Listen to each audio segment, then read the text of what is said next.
माननीय प्रधानमंत्री श्री नरेंद्र मोदी जी की दूरदर्शिता एवं माननीय मुख्यमंत्री श्री योगी आदित्यनाथ जी के कुशल नेतृत्व में स्मार्ट सिटी परियोजनाओं से हो रहा है सहारनपुर महानगर का सर्वांगीण विकास। आज हम देश के टियर 2, टियर 3 इस शहरों के विकास पर बल दे रहे हैं।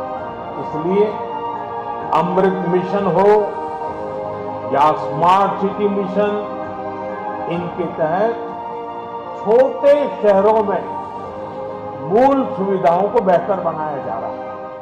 केवल मनुष्य को कहते थे कि साहब बड़ा स्मार्ट बन रहा, और अब तो प्रधानमंत्री जी ने सिटी को भी स्मार्ट बना दिया। 17 के 17 नगर निगम आज प्रदेश के अंदर स्मार्ट सिटी बन रहे हैं।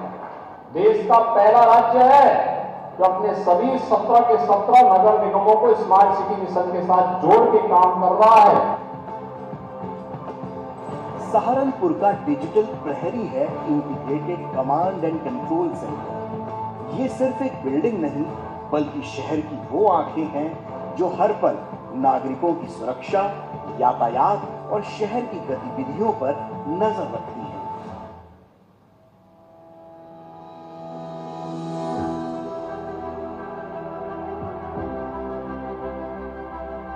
सहारनपुर की स्मार्ट सड़कें अब शहर की रफ्तार बदल रही हैं। सुगम ट्रैफिक मैनेजमेंट, बेहतर ड्रेनेज और स्मार्ट सिग्नलिंग से इन स्मार्ट सड़कों पर सफर अब पहले से कहीं ज्यादा आसान और सुरक्षित हो गया है।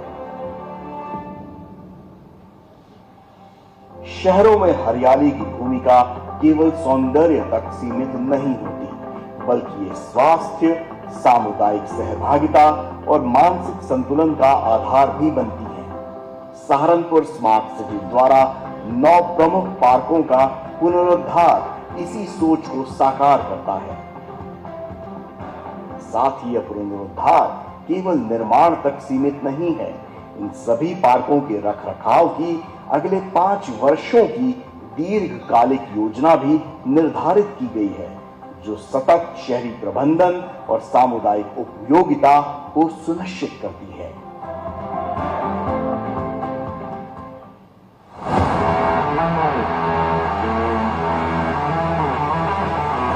जब खिलाड़ियों को मिलती है विश्व स्तरीय सुविधाएं, तब जन्म लेते हैं champion. Doctor Bhimrao Ambedkar stadium का कायाकल्प सहारनपुर में खेल सुविधाओं के एक नए युग की शुरुआत है। सहारनपुर स्मार्ट सिटी द्वारा विकसित इस परिसर में अब अंतर्राष्ट्रीय मानकों के अनुरूप सुविधाएं उपलब्ध हैं, जो सहारनपुर को उत्तर भारत के प्रमुख स्पोर्ट्स हब बनाने की दिशा में अग्रसर कर रहा है।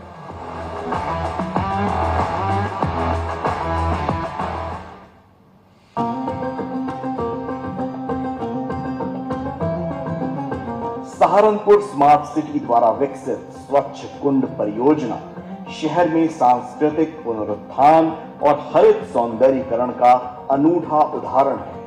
5100 वर्ग मीटर क्षेत्र में फैला ये कुंड ये सिर्फ एक जल संरचना नहीं, बल्कि सहारनपुर की विरासत और साथ में उसके हरित भविष्य का प्रतीक भी है।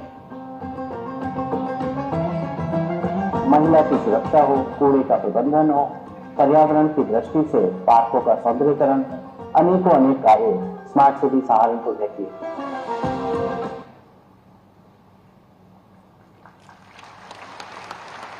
जी हाँ, ये था हमारी स्मार्ट सिटी सहारनपुर की उपलब्धियों पर आधारित एक लघु फिल्म। एक बार जोरदार तालियों के साथ हमारे जनपद सहारनपुर। और अब वो पल हमारी मां शाकंभरी देवी जी की कृपा भोगी जनपद सहारनपुर में स्मार्ट सिटी परियोजना के अंतर्गत 381 करोड़ रुपए की 15 विभिन्न जन कल्याणकारी परियोजनाओं का लोकार्पण होने जा रहा है, जिसके लिए परम आदरणीय श्रद्धेय यशस्वी माननीय मुख्यमंत्री जी को एक बार पुनः कोटि कोटि नमन करते हुए, सादर आमंत्रित करते हुए, सम्मान अनुरोध करते हुए कि अपने कर कमलों से इस शुभ कार्य को संपन्न करें। एक बार जोरदार तालियों के साथ।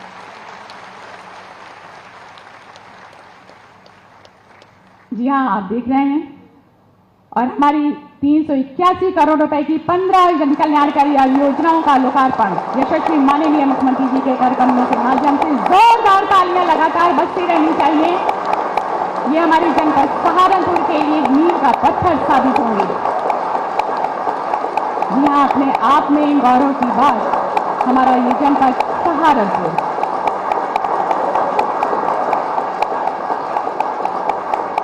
अपने आप में विशेषताओं और उपलब्धियों को समाहित करता हमारा ये जनपद। बहुत सारी बधाइयाँ, शुभकामनाएं हमारे जनपद निवासियों को। जोरदार तालियों के साथ हम आभार प्रकट करते हैं अपने परम आदरणीय श्रद्धेय यशस्वी माननीय मुख्यमंत्री जी का कि आपके कुशल नेतृत्व का परिणाम कि हमारा ये जनपद एक अग्रणी रूप में अपनी मंजिल की तरफ बढ़ता हुआ। और इसके पश्चात जैसा कि हम सभी जानते हैं, विभिन्न जन कल्याणकारी योजनाओं के उस वितरण सामग्री जो जन जन तक पहुंचाई जाती है, आज इस मंच के माध्यम से हमारे लाभार्थियों को अपने कर कमलों से प्रदान करके उनको सम्मानित करने के लिए एक बार पुनः शत नमन करते हुए, सादर आमंत्रित करते हुए, साथ सम्मान अनुरोध करते हुए यशस्वी माननीय मुख्यमंत्री जी से कि अपने कर कमलों से हमारे सभी लाभार्थियों को सम्मानित करें, जिसमें सर्वप्रथम हमारे बीच में लाभार्थियों के उस क्रम में मुख्यमंत्री युवा उद्यमी विकास अभियान के योजना के तहत श्री मांगे राम जी, और हमारी इस योजना में अब तक 1306 युवाओं को 55 करोड़ 50 लाख रुपए का ऋण वितरित कर स्वरोजगार हेतु लाभान्वित कराया गया है। और आज हमारे बीच में मांगे राम जी आपको 3.5 लाख का डेमो चेक देकर सम्मानित किया जा रहा है। बस जोरदार तालियां हमारे लाभार्थियों के लिए। इसी क्रम में श्रीमती ममता जी आपको 5 लाख रुपए का ये डेमो चेक देकर सम्मानित किया जाता है मुख्यमंत्री युवा उद्यमी विकास अभियान के तहत। इसके पश्चात प्रधानमंत्री सूक्ष्म खाद्य उद्योग उन्नयन योजना, जिसके तहत अभी तक 62 लाभार्थियों को 774 लाख रुपए का ऋण वितरित कराया गया। श्री डेविड जी आपको 21 लाख रुपए का डेमो चेक देकर सम्मानित किया जाता है प्रधानमंत्री सूक्ष्म खाद्य उद्योग उन्नयन योजना के तहत। श्री भूपेंद्र कुमार जी 24.53 लाख रुपए का डेमो चेक देकर सम्मानित किया जाता है। श्रीमती कीर्ति बंसल जी 21 लाख रुपए का आपको डेमो चेक देकर सम्मानित किया जाता है। इसके पश्चात जनपद सहारनपुर के 1740 स्वयं सहायता समूह को CIF और RF को 26 करोड़ 10 लाख रुपए की धनराशि अप्रैल से जुलाई माह तक वितरित की गई है। और हमारे समूह प्रतिनिधित्व करने वाले विधानसभा रामपुर मनिहारन से श्रीमती मेनका, श्रीमती राधा जी और श्रीमती अनीता जी, आप सबको एक साथ ऋण चेक वितरण किया जाता है 26 करोड़ 10 लाख रुपए का। एक बार जोरदार तालियां हमारी महिला सशक्तिकरण को जोरदार तालियों के साथ स्वागत। इसके पश्चात मुख्यमंत्री आवास योजना ग्रामीण के अंतर्गत विनोद जी आपको आपके आवास की चाबी देकर सम्मानित किया जाता है। और जनपद सहारनपुर में 1082 लाभार्थियों को लाभान्वित कर 12 करोड़ रुपए की धनराशि लाभार्थियों के खाते में जा चुकी है। और इसके पश्चात ट्रैक्टर की चाबी कृषि विभाग के माध्यम से Shri Dhananjay Sharma ji farm machinery bank योजना के अंतर्गत 34 लोगों को अनुदान दिया जा चुका है, जिसमें कि धनंजय शर्मा जी को फार्म मशीनरी बैंक ट्रैक्टर की चाबी देकर सम्मानित किया जा रहा है। इसी क्रम में श्री सत्यपाल जी आपको प्रमाण पत्र देकर सम्मानित किया जाता है। इसमें 201 लाभार्थियों को ये लाभ दिया जा चुका है PM कुसुम योजना के अंतर्गत।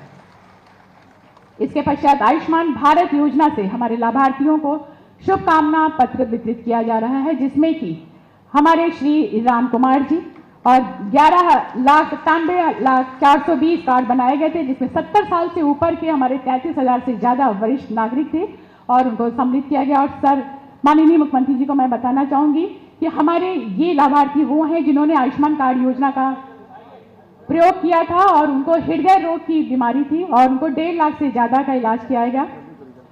और इसी क्रम में हमारे संदीप शर्मा जी, श्रीमती शिखा यादव जी GSITC सहारनपुर मिशन सुनहरा कल पोषण के आपको प्रशस्ति पत्र प्रदान किया जाता है। प्रशांत चौधरी जी आपको संस्थापक कोड योगी आपको प्रशस्ति पत्र देकर सम्मानित किया जाता है।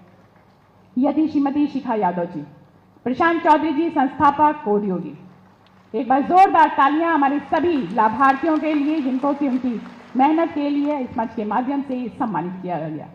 और धन्यवाद करते हुए, आभार प्रकट करते हुए यशस्वी माननीय मुख्यमंत्री जी का। अब वो पल वो क्षण जैसे कि हम सभी जानते हैं, अपनी मेहनत, लगन, परिश्रम, बृहद सोच, कुशल कार्यशैली के माध्यम से जन जन की कठिनाइयों को उनका निराकरण करते हुए और विश्व के मानचित्र में उत्तर प्रदेश का गौरव बढ़ाते वाले हमारे गरिमा में उपस्थिति मंच को अलंकृत करने वाले परम आदरणीय श्रद्धेय यशस्वी माननीय मुख्यमंत्री जी को शत शत कोटि कोटि नमन करते हुए अपने आशीर्वचन से हम सभी को अनुमोदित करें। इसके लिए सादर आमंत्रित करते हुए ससम्मान अनुरोध करते हुए बस जोरदार तालियां परम आदरणीय श्रद्धेय श्री माननीय मुख्यमंत्री जी के लिए। जय जय Shri Ram. Smart city mission Saharanpur के अंतर्गत आज की इस योजनाओं का लोकार्पण कार्यक्रम में उपस्थित, मंच पर उपस्थित उत्तर प्रदेश सरकार में मंत्रिमंडल के मेरे वरिष्ठ सहयोगी, प्रदेश के विज्ञान और प्रौद्योगिकी विभाग के मंत्री श्री अनिल कुमार जी, प्रदेश के व्यवसायिक और कौशल विकास विभाग के मंत्री श्री कपिल देव अग्रवाल जी, लोक निर्माण विभाग के राज्य मंत्री कुंवर ब्रजेश सिंह जी, औद्योगिक विकास और संसदीय कार्य मंत्रालय के राज्य मंत्री श्री जसवंत सिंह सैनी जी, महापौर सहारनपुर श्री अजय कुमार जी, अध्यक्ष जिला पंचायत श्री मांगेराम चौधरी जी, माननीय विधायकगण श्री राजीव कुंवर जी, श्री कीरत सिंह जी, श्री देवेंद्र नीम जी, श्री मुकेश चौधरी जी, विधान परिषद सदस्य श्रीमती वंदना वर्मा जी, भारतीय जनता पार्टी के जिला के अध्यक्ष श्री महेंद्र सैनी जी, महानगर अध्यक्ष श्री शीतल बिश्नोई जी, पूर्व सांसद श्री राघव लखनपाल जी, पूर्व सांसद चौधरी प्रदीप कुमार जी और आज के इस कार्यक्रम में उपस्थित सहारनपुर से जुड़े हुए मेरे सभी उपस्थित बहनों और भाइयों, नगर निगम के सभी पार्षदगण, मैं सबसे पहले सहारनपुर महानगर में स्मार्ट सिटी मिशन के अंतर्गत 381 करोड़ रुपए की लागत की इन परियोजनाओं के लिए सहारनपुर वासियों को हृदय से बधाई देता हूं।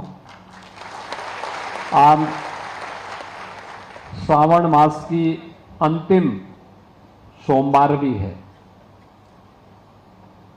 मैं प्रातःकाल से ही देख रहा हूं कि शिवालयों में बड़ी संख्या में देवादिदेव महादेव को जलाभिषेक करने के लिए श्रद्धालुजन उमड़े हुए हैं और उन स्थितियों में मुझे सहारनपुर में आकर के आज इन परियोजनाओं को देखने, इन परियोजनाओं का लोकार्पण करने का अवसर प्राप्त हुआ है। मैं इसके लिए सहारनपुर के सभी माननीय जनप्रतिनिधियों को, खासतौर पर महापौर जी और उनकी पूरी टीम को हृदय से धन्यवाद देता हूं। बहनों और भाइयों, जब सहारनपुर की हम बात करते हैं तो प्रदेश का सबसे कोने का जनपद पड़ता है और कोने का जनपद होने के नाते पिछली सरकारों में उपेक्षित पड़ा हुआ था। विकास यहां तक पहुंच ही नहीं पाता था। परिणाम था यहां से पलायन होने लग गया था, लोगों में हताशा निराशा थी,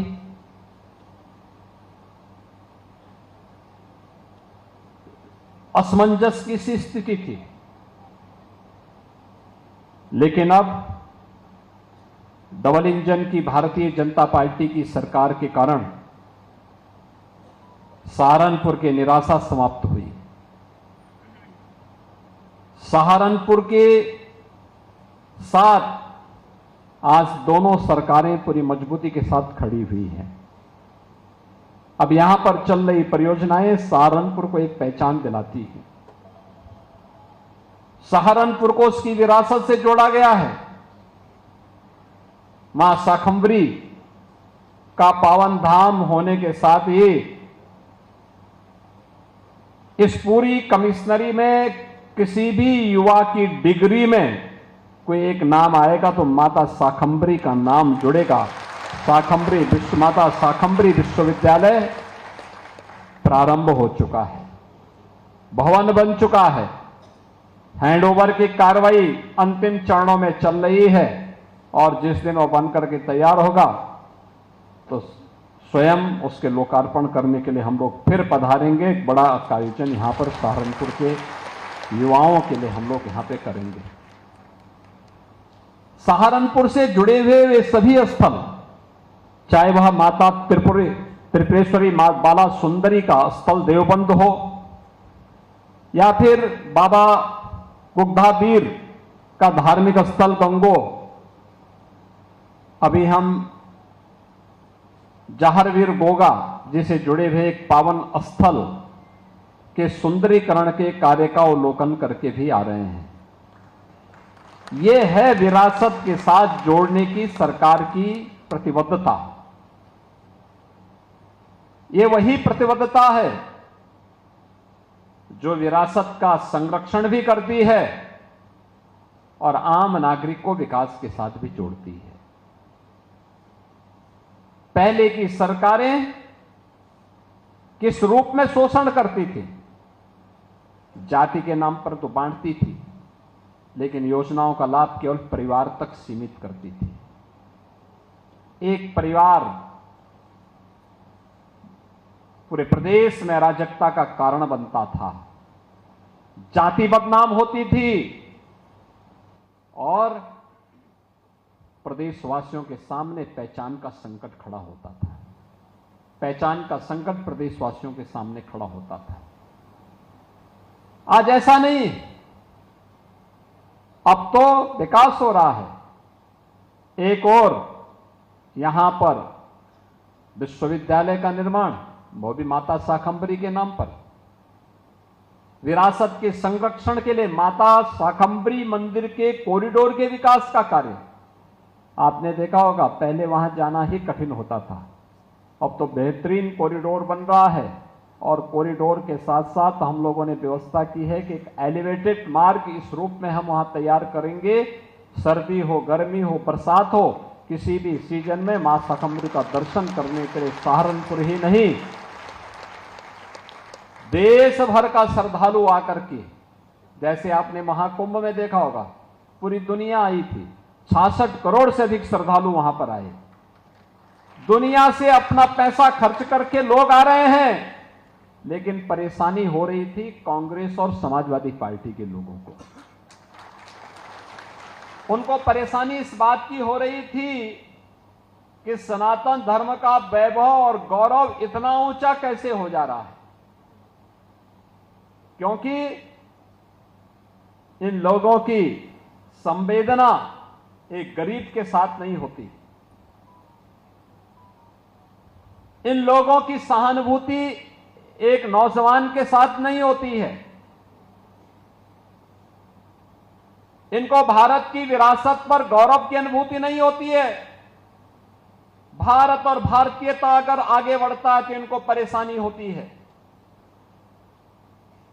लेकिन अगर कहीं आतंकी वारदात होती है तो आतंकी वारदात को संरक्षण देने के लिए छाती चौड़ी करके लोग आगे बढ़ने का कुत्सित प्रयास करते हैं।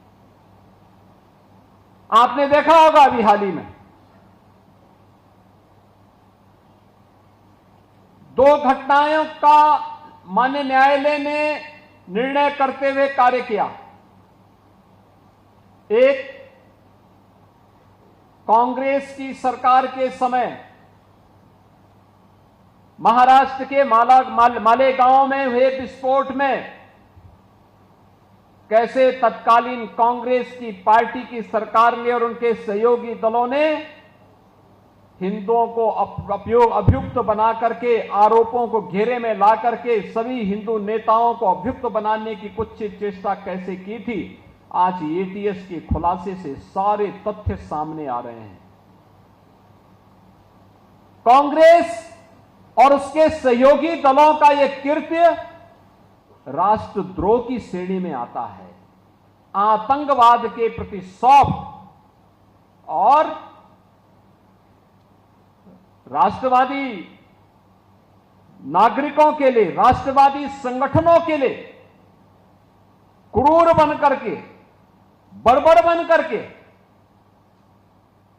उनको पूरी तरह समाप्त करने की कुत्सित चेष्टा एक आतंकी कृत्य है और कांग्रेस का यह कृत्य देश के खिलाफ एक अपराध था।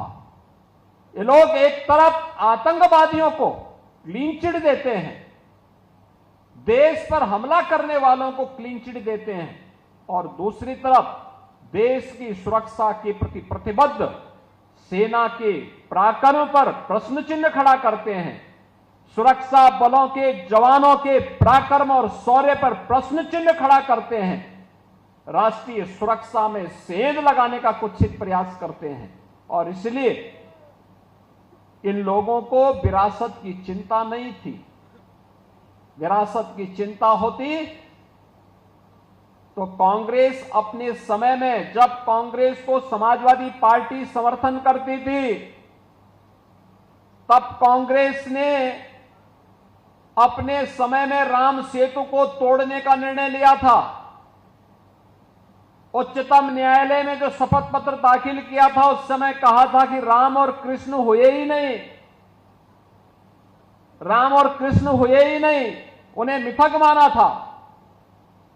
इन लोगों से विरासत की संरक्षण की उम्मीद की ही नहीं जा सकती। मां शाकंभरी का कॉरिडोर ये बनाएंगे, काशी विश्वनाथ धाम बनाने का कार्य ये लोग करेंगे, अयोध्या में राम मंदिर के निर्माण के लिए ये लोग कुछ प्रयास करेंगे, या महाकुंभ का भव्य और दिव्य आयोजन ये लोग कर पाएंगे, इसकी कल्पना भी नहीं की जा सकती थी और उन्होंने किया भी नहीं। तो इनको विरासत पर कहने का कोई अधिकार भी नहीं है। भारत के विरासत का संरक्षण करने के साथ साथ विकास की प्रक्रिया के साथ हम उसे जोड़ सकें, इस जोड़ने की प्रक्रिया को ही प्रधानमंत्री जी ने विरासत और विकास के समन्वय के साथ आगे बढ़ाया है। और पिछले 11 वर्ष में एक नए भारत का दर्शन हम सबको करने को मिल रहा है। एक नया भारत जो भारत और भारतीयता पर गौरव की अनुभूति करता है, भारत के प्रतीकों का सम्मान करता है, भारत के ऋषि मुनियों की उस परंपरा का, अपने पूर्वजों के उस गौरवशाली परंपरा के संरक्षण के लिए पूरी प्रतिबद्धता के साथ कार्य करता है। आज पूरे देश के अंदर यह हम सबको देखने को मिल रहा है। काशी में काशी विश्वनाथ धाम हो, अयोध्या में श्री राम जन्मभूमि पर 500 वर्षों के बाद रामलीला का भव्य मंदिर के निर्माण का कार्य हो, महाकुंभ का भव्य और दिव्य आयोजन का कार्य हो, सुख तीर्थ के पुनरुद्धार का कार्य हो, हस्तिनापुर में वहां के पुरातात्विक महाभारत कालीन उन सभी अवशेषों के संरक्षण का कार्य हो, या फिर सहारनपुर में माता शाकंभरी के मंदिर के कॉरिडोर के विकास के साथ साथ वहां पर बेहतर कनेक्टिविटी देने के कार्य को आगे बढ़ाने के लिए इस सरकार के द्वारा उसी विरासत को संरक्षित करने का जहां अभियान चल रहा है, वहीं स्मार्ट सिटी मिशन के अंतर्गत प्रधानमंत्री जी के विजन को जमीनी धरातल पर उतारने के लिए भी शहर हमारा है। एक नागरिक के रूप में मैं भी अपने दायित्व का निर्वहन करूंगा। उस दायित्व का निर्वहन करने के लिए स्मार्ट सिटी मिशन, और अभी तक तो हमने 17 म्युनिसिपल कॉर्पोरेशन को यानी नगर निगमों को लिया था, और इस बार के बजट में तो हम लोगों ने यह भी व्यवस्था की है कि हर जिला मुख्यालय की नगर निकाय को स्मार्ट सिटी मिशन के अंतर्गत हम लोग उसका भी विकास उसी रूप में करेंगे, जिसमें सभी नगर पालिकाएं आ जा रही हैं जो भी जिला मुख्यालय से जुड़े हुए हैं, या वे नगर पंचायत जो जिला मुख्यालय से जुड़े हुए हैं, उन सबको स्मार्ट सिटी की तर्ज पर हम डेवलप करने जा रहे हैं। स्मार्ट सिटी के इस कार्य को आज हमने यहां पे देखा है, पिछली बार स्मार्ट रोड के माध्यम से, और आज यहां पे जहार वीर गोगा के बारे में कहते हैं कि लगभग 900 वर्ष पहले बड़े पराक्रमी योद्धा के रूप में उन्होंने कार्य किया था। विदेशी आक्रांताओं से देश की धरती को बचाने के लिए अपना योगदान दिया था और फिर भगवान गोरक्षनाथ के संरक्षण में जाकर के, उनकी शरण में जाकर के, उनका दर्शन प्राप्त करके संजीव समाधि उन्होंने गोगामेड़ी में ली थी। लाखों की संख्या में भादौ मास में श्रद्धालु वहां जाकर के उनके दर्शन करता है और आज मुझे यहां पर आकर के उनके पावन स्थल को देखने का सौभाग्य प्राप्त हुआ। बड़ा अच्छा स्थान बनाया गया है, सुंदरीकरण करके स्मार्ट सिटी मिशन के अंतर्गत कैसे कार्य होता है ये भी मुझे यहां पर देखने का अवसर प्राप्त हुआ है। बहनों और भाइयों, आज सरकार जिस दिशा में कार्य कर रही है, यहां पे विश्वविद्यालय बन गया है, कॉरिडोर का निर्माण युद्ध स्तर पर आगे चल रहा है, स्पोर्ट्स कॉलेज का भी निर्माण हो रहा है। स्पोर्ट्स कॉलेज हमारी सरकार ने तय किया है। पहले उत्तर प्रदेश में केवल 3 स्पोर्ट्स कॉलेज थे, हमने अब तय किया है हर मंडल स्तर पर 1 स्पोर्ट्स कॉलेज कम से कम 1 होना चाहिए। खेल और खेल कूद की गतिविधियों को आगे बढ़ाने के लिए, क्योंकि हमारा युवा जब खेलेगा तो ही खेलेगा और उसको राष्ट्र के लिए खिलाने के लिए उसकी ऊर्जा और उसकी प्रतिभा का लाभ देश को मिले, आने वाली पीढ़ी को मिले, इसी को ध्यान में रख करके हम लोग मेरठ में प्रदेश का पहला स्पोर्ट्स यूनिवर्सिटी का संचालन कर चुके हैं। विश्वविद्यालय बन रहा, बड़ा विश्वविद्यालय बन रहा है। 90 एकड़ क्षेत्रफल में विश्वविद्यालय हम बना रहे हैं। पहला स्पोर्ट्स यूनिवर्सिटी है। आपका यहां पे सरसावा का एयरपोर्ट, यह भी सिविल टर्मिनल बन चुका है, वायु सेवा उसमें प्रारंभ होनी है। कनेक्टिविटी की दृष्टि से आज तो सहारनपुर की कनेक्टिविटी बहुत अच्छी हो गई है। दिल्ली जाना हो 3-3.5 घंटे में आप पहुंच सकते हैं। इतनी अच्छी कनेक्टिविटी पहले कभी नहीं थी, कभी नहीं थी। और भी विकास के कार्यों को, जहां बाईपास बनना था, आज पीडब्ल्यूडी, नगर विकास, पर्यटन विभाग, इन सब के वरिष्ठ अधिकारियों को लेकर के हम लोग इन सभी माननीय जनप्रतिनिधियों के साथ इसी बात को लेकर बैठे थे कि विकास में सहारनपुर, मुजफ्फरनगर, शामली पिछड़ने न पाए और इस दृष्टि से जो भी यहां की स्कीम है, जो भी यहां के प्रस्ताव हैं, उनको प्रायोरिटी के आधार पर आप लीजिए और उन कार्यों को आगे बढ़ाइए। प्रायोरिटी क्या होनी चाहिए? बहनों और भाइयों, इससे पहले विकास के लिए आपको लखनऊ जाना होता था। अब सरकार आपके पास विकास की योजनाओं को लेकर के आ रही है कि हम भी आपको इन विकास की योजनाओं के साथ जोड़ रहे हैं और विकास की इन योजनाओं का लाभ समाज के प्रत्येक तबके को मिले। याद रखना, विरासत के साथ जोड़ने वाला समाज कभी पिछड़ नहीं सकता। अपने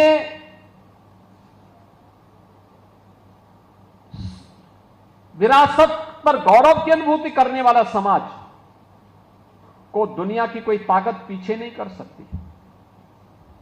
और हमारी सरकार ने इस कार्यक्रम को बड़ी प्रतिबद्धता के साथ आगे बढ़ाने का काम किया।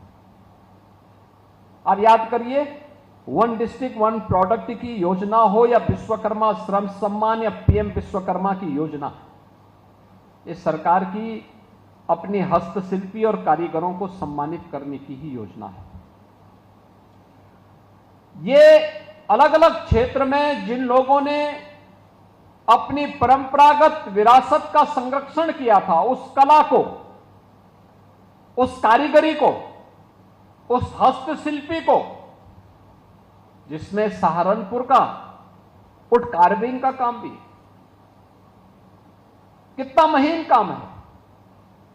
अगर पिछली सरकारों ने साजिश करके इस कार्य को और यहां के कारीगरों को हतोत्साहित नहीं किया होता,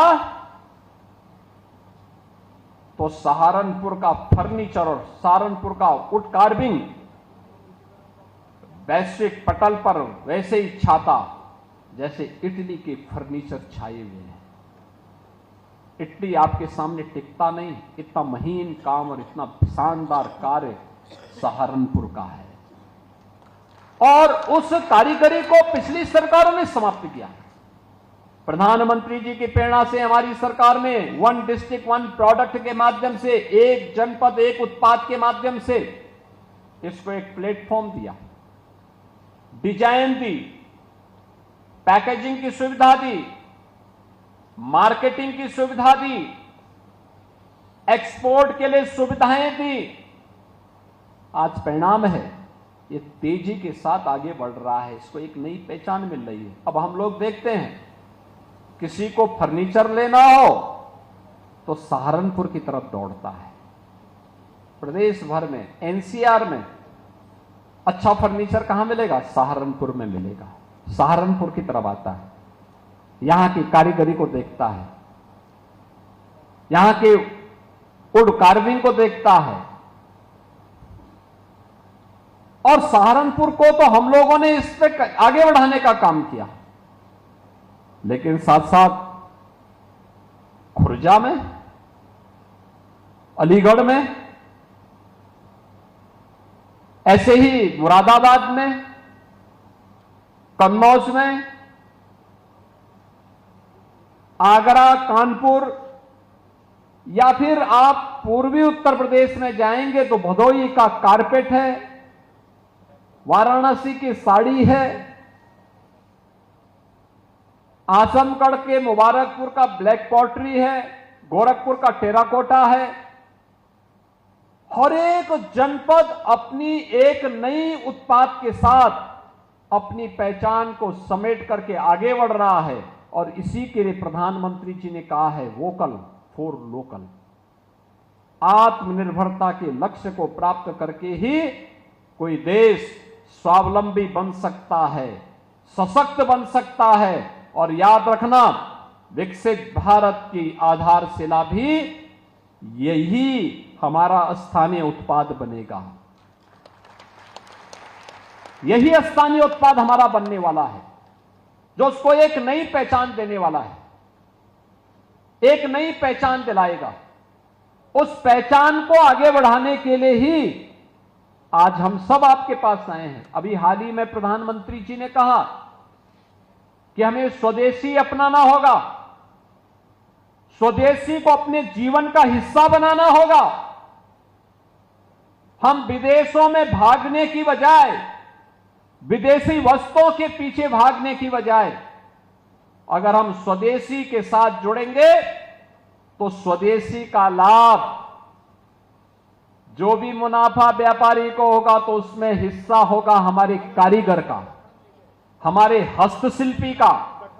और हस्तशिल्पी और कारीगर को मिलने वाला यह सम्मान, याद रखना, विरासत का तो संरक्षण करेगा ही करेगा, साथ साथ यह अर्थव्यवस्था को भी मजबूती करेगा, विकास की गति को आगे बढ़ाने का काम करेगा, नए रोजगार के सृजन में अपना योगदान देगा, और तेजी के साथ विकास की प्रक्रिया को आगे बढ़ाने में अपना योगदान देगा। मुझे याद है 2017 के पहले हम लोग देखते थे, कोई पर्व और त्योहार आता था। अभी रक्षाबंधन आ रहा है, मुझे आज बताते हुए प्रसन्नता है, यहां पर बहुत सारी बहनों को मैं देख रहा हूं। हमारी सरकार ने तय किया है 8, 9 और 10 अगस्त को 3 दिन के लिए रक्षाबंधन में उत्तर प्रदेश परिवहन निगम की बसेज में और नगर विकास की सभी बसेज में फ्री में यात्रा की सुविधा हम दे रहे हैं। रक्षाबंधन में लोग बहनों को उपहार देते हैं। जन्माष्टमी पर्व आ रहा है, जन्माष्टमी में उपहार देंगे। इसके उपरांत विजयादशमी, दीपावली आदि पर्व पड़ेंगे, इसमें भी लोग उपहार देते हैं। इससे पहले क्या होता था, जब कहीं कोई पर्व और त्योहार आता था तो पूरी मार्केट छाई रहती थी चीन के सामानों से। आप मुझे बताओ, चीन के सामान को हम खरीदेंगे, एक तो उसमें टिकाऊपन नहीं होता, टिकाऊपन नहीं होता। आप लेंगे, घर पहुंचते पहुंचते ही खराब हो जाता था, टूट जाता था। दूसरा, उसका मुनाफा जो होता था वो चीन की कंपनियों के पास जाता था और चीन की कंपनियां फिर भारत के अंदर नक्सलवाद और आतंकवाद को भड़काने में उस पैसे का इस्तेमाल करती थी, दुरुपयोग करती थी। विदेशों में जाने वाला पैसा वह भारत के विकास में सहायक नहीं होने वाला है, भारत के खिलाफ ही उस पैसे का इस्तेमाल होने वाला है। और इसलिए जब यह पैसा 2017 के बाद सरकार आई, हमने वन डिस्ट्रिक्ट वन प्रोडक्ट की योजना चालू की। आज हमारे कारीगरों को, हमारे हस्तशिल्पियों को, हमारे व्यापारियों को जब इस सुविधा का लाभ प्राप्त हो रहा है, हम देखते हैं पर्व और त्योहारों में स्थानीय उत्पाद कोई लोग खरीदते हैं, उसको खरीद करके उसी के माध्यम से लोग गिफ्ट भी देते हैं, उन्हें गिफ्ट देते हैं। और बहुत मैं देखता हूं फिरोजाबाद की मूर्तियां, ग्लास की बहुत अच्छी अच्छी मूर्तियां। अभी मैं देख रहा था मंच पर, मुझे जो मूर्तियां दी गई सहारनपुर में बनी हुई मूर्तियां हैं, ये लकड़ी की मूर्ति और कितनी शानदार बनी हुई है। ये मूर्ति अगर आप देंगे सहारनपुर की पहचान बनेगी, सहारनपुर की पहचान बनेगी, यहां के कारीगरों को काम मिलेगा, मुनाफा वे कमाएंगे, 10 नए लोगों को रखेंगे, रोजगार का भी सृजन हो रहा है, उनकी समृद्धि भी हो रही है और विकास का पैसा, भारत का पैसा भारत के अंदर लग करके भारत के विकास में अपना योगदान दे रहा है। और स्वदेशी की इसी अवधारणा को आगे बढ़ा करके हमें विकसित भारत की परिकल्पना को साकार बनाने में अपना योगदान देना है। उसी प्रक्रिया के साथ जुड़ने के लिए आज मैं भी आपके पास सहारनपुर में यहां पर उपस्थित हुआ हूं। बहनों और भाइयों, 9 अगस्त को इस बार रक्षाबंधन का पावन आयोजन है। 9 अगस्त काकोरी ट्रेन एक्शन की घटना का भी है। देश की आजादी के लिए जिन वीर बलिदानियों ने अपना योगदान दिया था, अपना बलिदान दिया था, उनके स्मरण का दिवस भी है। और 16 अगस्त को परित्राणाय साधूनाम विनाशाय च दुष्कृताम, भगवान श्री कृष्ण की पावन जयंती, उनका पावन जन्मदिन श्री कृष्ण जन्माष्टमी भी पड़ेगा। एक लंबी श्रृंखला पर्व और त्योहारों की आगे पड़ने वाली है। इन सब के साथ हम जुड़ेंगे। महत्वपूर्ण ये हमारा दायित्व इस सीजन में स्वच्छता का होना चाहिए। 15 को 15 अगस्त पड़ेगा, देश की आजादी का पावन दिन। लेकिन आजादी के एक दिन पहले विभाजन की त्रासदी को भी हम लोगों को झेलना पड़ा था। विभाजन त्रासदी का दिवस भी 14 अगस्त को पड़ेगा। भारत सरकार ने तय किया है 13, 14, 15 3 दिन हर भारतवासी, हर नागरिक अपने घर में, अपने प्रतिष्ठान में, अपनी संस्था में भारत के आन मान और शान के प्रतीक तिरंगा का आरोहण करेगा। तिरंगा भारत के आन मान शान का प्रतीक करेंगे। तिरंगा यात्रा निकलनी चाहिए। राष्ट्रगान हर संस्था में होना चाहिए। तिरंगा के प्रति, भारत के सैनिकों के प्रति, भारत के सुरक्षा बलों के जवानों के प्रति सम्मान का भाव हमें व्यक्त करना चाहिए, क्योंकि ये हमारी सुरक्षा के प्रति प्रतिबद्धता को दिखाएगा।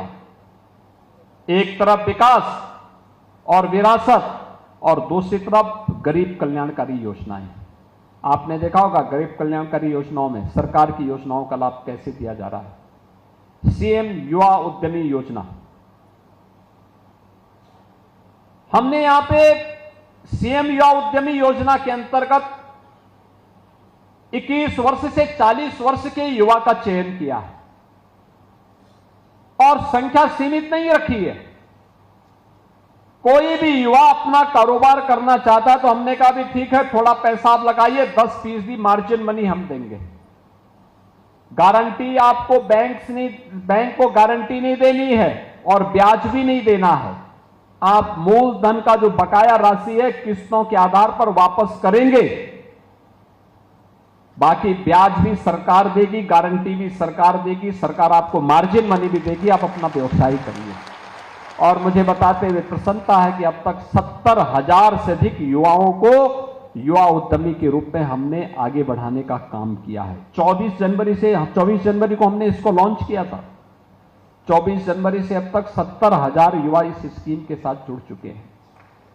इसमें भी कोई भी काम, कोई अचार बनाने का काम कर सकता है, कोई प्रोसेसिंग सेंटर बना सकता है, कोई वुड कार्विंग का काम कर सकता है, कोई भी काम ऐसा कर सकते हैं। पहले चरण में 5 लाख, अगले चरण में 7.5 लाख और तीसरे चरण में 10 लाख रुपया ब्याज मुक्त, गारंटी मुक्त देने के कार्यक्रम के साथ ये डबल इंजन की सरकार इस योजना को लेकर के आगे बढ़ रही है। आज आप देख रहे होंगे जो काम कभी 70 वर्षों में नहीं हुआ, प्रधानमंत्री मोदी जी के नेतृत्व में पिछले 10 वर्ष में हुआ। स्वच्छ भारत मिशन में घर में शौचालय हो, हर घर नल की योजना के माध्यम से शुद्ध पेयजल की आपूर्ति का हो, आयुष्मान भारत में 5 लाख रुपए की स्वास्थ्य बीमा का कवर हो, हर जरूरतमंद को राशन कार्ड की सुविधा का लाभ, हर वृद्धजन को जो पात्रता की श्रेणी में आते हैं, हर निराश्रित महिला को, हर दिव्यांगजन को पेंशन की सुविधा का लाभ, या फिर वे सभी स्कीम जिसके लिए पहले हमें भटकना पड़ता था, जो लोग समाज को बांटने वाले थे, जो जाति के नाम पर, क्षेत्र के नाम पर, भाषा के नाम पर बांटते थे, उन्होंने योजनाओं से वंचित करके रखा। योजनाएं नहीं दी, लेकिन झुनझुना पकड़ा करके लोगों को बहकाते रहते थे, समाज को तोड़ते रहते थे, सामाजिक एकता को खंडित करते रहते थे।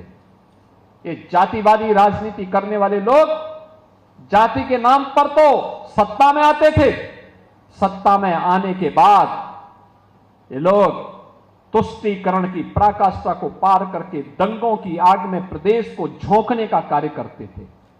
दुष्परिणाम प्रदेश के प्रत्येक नागरिक के सामने, हर युवा के सामने पहचान का संकट खड़ा होता था। आज बहनों और भाइयों, पहचान का संकट नहीं। आज मैं कह सकता हूं हमारे यूपी का कोई भी नौजवान, कोई भी व्यापारी, कोई भी किसान, कोई भी नागरिक कहीं भी जाएगा देश के अंदर, जैसे ही आप कहेंगे उत्तर प्रदेश, अगले के चेहरे पर एक चमक आती। उत्तर प्रदेश, याद करिए क्या पिछली सरकारों के समय में ऐसी स्थिति हुआ करती थी? पिछली सरकारों के समय उत्तर प्रदेश का नाम सुन करके अगला व्यक्ति घूम जाता था, आपसे बात नहीं करना चाहता था। आज उसको लगता है उत्तर प्रदेश ने वह करके दिखाया है जो लोगों को असंभव लगता था, और ये असंभव को संभव इसलिए कर पाए हैं क्योंकि आप सबका सहयोग इन जनप्रतिनिधियों को मिलता है, और इन सब जनप्रतिनिधियों का सहयोग मुझे मिलता है, मोदी जी को मिलता है। परिणाम है डबल इंजन की सरकार अब बैलगाड़ी बनकर के नहीं, भैंसा गाड़ी बनकर के नहीं, बल्कि बुलेट ट्रेन की स्पीड से विकास के कार्यक्रमों को लेकर के आगे बढ़ रही है। उसी अभियान के साथ जोड़ने के लिए आज हम यहां पर आए हैं। मुझे बहुत प्रसन्नता है, सहारनपुर विकास की इस प्रक्रिया में तेजी के साथ आगे बढ़ा है। स्मार्ट सिटी मिशन की ये योजनाएं जो आज 381 करोड़ रुपए की है, इन 381 करोड़ रुपए की 15 परियोजनाओं के लिए सहारनपुर महानगर वासियों को, सहारनपुर जनपद वासियों को मैं बधाई देता हूं, और मुझे विश्वास है कि स्मार्ट सिटी की इन कार्यों की ही तर्ज पर अन्य योजनाएं भी हम आगे बढ़ाने में सफल होंगे। आज के इस अवसर पर आप सबको मैं रक्षाबंधन और श्री कृष्ण जन्माष्टमी की हृदय से बधाई और शुभकामनाएं देते हुए अपनी वाणी को विराम देता हूं। धन्यवाद। जय हिंद।